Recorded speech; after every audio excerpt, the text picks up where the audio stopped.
Hi everyone, it's Anna here, just putting together the general feedback for assignment 3.1, which is the career action plan, in the hope that it will help you as you put your final touches to your assignment 3.2, which is the second part of this assignment, and will focus on your toolbox.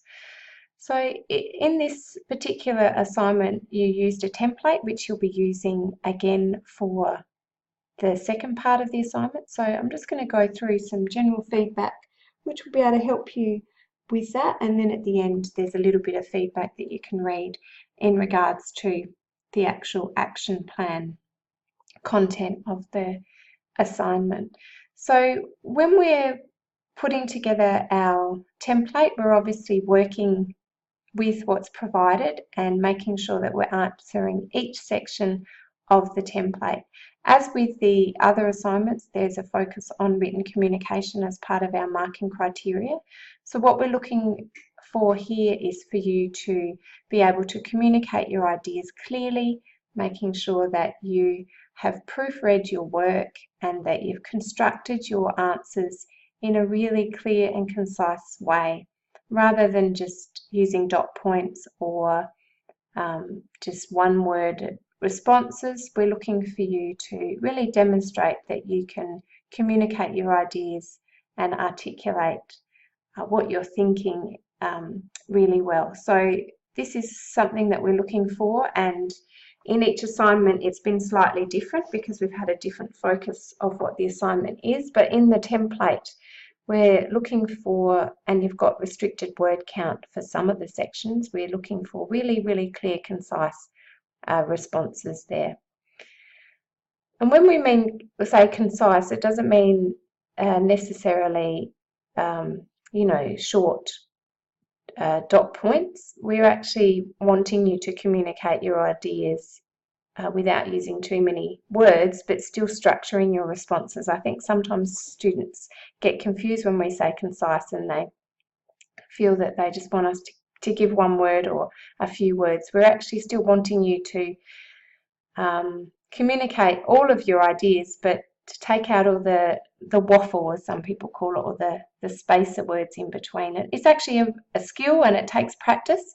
There's lots of resources on the web to help you with this, and it's not one of my strong points. I love to write quite a lot, so I'm still practicing. But yeah, when you read assignments that have been really written very well, they're very easy to read and the ideas stand out. So that's what we're looking for, particularly in the second part of this assignment, where we really want you to sell yourself and communicate professionally and get your ideas across.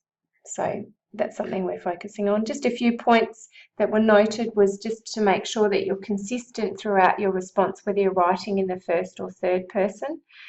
It doesn't really matter for this one which one you chose, but it is important that you don't switch between the styles. It makes it very hard to read when it switches between styles. So just be mindful of that, and particularly in your second part, you're going to be putting together cover letter, answering interview questions. So you're probably going to be writing in the first person for that. So be mindful of that and focus on that with your responses. Just be sure to proofread your work carefully for the flow of ideas. All parts of this assignment, and also for the next one, need to be connected to your future career and your ideal job. So make sure that they're connected. Lots of people went off tangent. They answered the question, or they started answering the question, and then by the end of it they weren't answering it. So make sure that you proofread your work for spelling and sentence structure, and making sure that punctuation and all those little things are correct, but also make sure that you make sense. And sometimes it's good to get someone else to read it and have a look and check that they can make sense of it. That's always a good way to do it. Also consider the tone of your writing and make sure it's professional rather than conversational. I think when you talk about yourself, you can get into the habit of making it like a conversation, but it is still a formal piece of writing when you're using a template. And just try to avoid phrases like "I think" or you know, that real casual, which we write a lot these days with text messages and emails. They've become less and less formal, which is fine in some settings, but you are putting together academic assignments. So just be mindful of the tone and the way that you structure your response and the vocabulary that you use. Sometimes in this assignment, the communication of the ideas were unclear. So it is tempting when you have a template to just do it on the go and not really think about what you're answering the questions and how they're connected to each other. This assignment and the next assignment, they're all very much connected and they've all built on the research you've done for the other assignments. So be mindful of that when you're answering the questions and make sure that you communicate your ideas really clearly and have a look at what the section's asking for and make sure it supports that and your response supports that. It's very important when we're marking, we're looking at each section and making sure the students have answered it correctly and included the right information in the right section. Now, a lot of you did this really well, and a lot of you did some of the sections really well, and in other sections it's a little bit casual and unclear about what you're answering. So just make sure that you address each of the sections. Another criteria that we've had for all of our assignments is the use of literature, and in this particular one we're wanting you to refer back to the self-assessments that you've done throughout the unit, which appear in the learning materials and the modules for each week, and also to reference those ideas and obviously reference your additional research. So anytime you state a fact, it's important that you identify the source of that.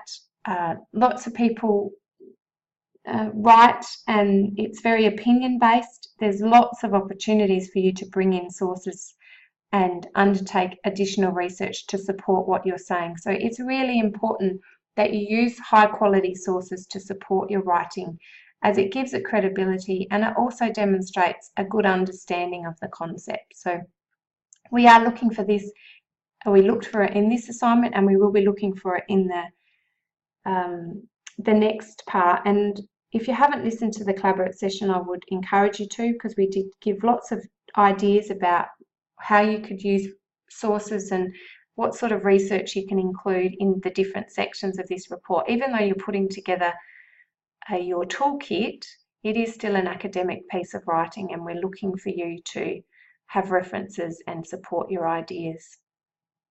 So in this particular assignment, certain sections did this well, particularly the one that was the job profile, which you brought in from your research report. That was done quite well with some good sources, but the other parts of the assignment, there was opportunities where there could have been some more in-text support. And just some general feedback. I talked about this just before, about making sure that you are really familiar with the assignment details and ensure that you've covered all the elements as required. So you're not only answering the questions that the template asks you, but you're going back and having a look at the marking rubric, you're listening to the collaborate session and making sure you're covering off those key things that we're looking for when we're marking. So the criteria for the first part of this assignment and also the second part, there's 60 marks allocated to the content. So we're going to look through each section and make sure you've answered the question, that your response is relevant to the question and that you've supported your response with research. So they're the sorts of things that we're looking for when we mark that section. 60 marks is a lot, so make sure that you are familiar with the assignment details and that you've covered off all the requirements. So that's pretty much the general feedback from this assignment that is relevant for the next one that you can take away and action now to help you. Here's just some general feedback around the action plan. You'll get your individual feedback on Monday when the results are released. So I won't go through this now speaking, because you can just have a read through that, and if you have any questions when you get your feedback back on Monday, you can get in touch with your ELA. They'll be more than happy to provide you with some more feedback if you need it or you need further clarification. But yeah, wishing you all the best for putting together your final assignment. I know we've come to the end of 4 weeks of fast and furious assignment pieces. It has been really intense, and myself and the other ELAs have been really impressed with your stamina and your ability to get it done. And we're also appreciating all the feedback that you've been giving us about the unit. So please take some time to jump in and share your thoughts with us before it ends. But I will connect with you again at the end of next week or during next week as a final farewell. But all the best with putting your finishing touches to your final assignment 3, part 2. Thanks, guys.